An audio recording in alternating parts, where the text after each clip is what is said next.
parler des assistants vocaux, je suis allée à la conférence de Christopher Ferrell, qui est un digital gourou et spécialiste en la matière. Et donc première breaking news, la radio va connaître un nouvel âge d'or dans les prochaines années. Deuxième breaking news, aujourd'hui on n'aura plus d'autre choix que de s'y intéresser parce que cette révolution technologique va être portée par les seniors d'un côté et les enfants de l'autre qui vont tous y trouver leur compte. Et dernière breaking news, on va arrêter de vous bassiner avec le Think Mobile First. Aujourd'hui, on va vous parler essentiellement de Think Voice First.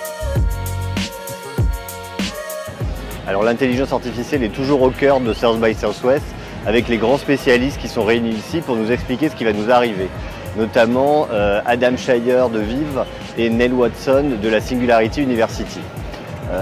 Aujourd'hui, les machines sont capables d'inventer des solutions et de trouver des réponses à des problèmes que l'homme n'aurait pas trouvés.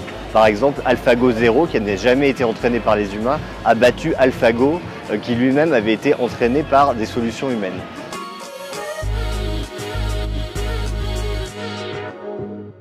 Alors moi aujourd'hui je vais vous parler d'une super conférence que j'ai vue sur la mort. Alors la mort c'est triste mais ça nous permet de savoir ce que ça va être le digital de demain.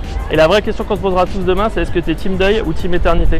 Team deuil c'est quand tu feras disparaître toute ta présence digitale et que tu l'auras programmée. Et team éternité c'est quand une intelligence artificielle continuera à parler à tes proches malgré le fait que tu sois parti. Est-ce que ça les réconfortera ou est-ce que ce sera vraiment creepy?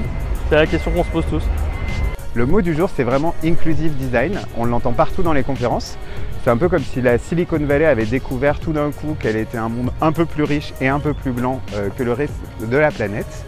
Et le Inclusive Design, ça consiste à inclure les besoins des minorités dans les sites et les applications qu'on construit. Donc ça peut être par exemple, John Maeda, il prend un exemple un peu en dehors justement du web. Il prend l'exemple de Black Panther, il dit bah oui, ça inclut des minorités et by the way, it's good for business parce que c'est en train de devenir le film Marvel le plus rentable de l'histoire de Marvel.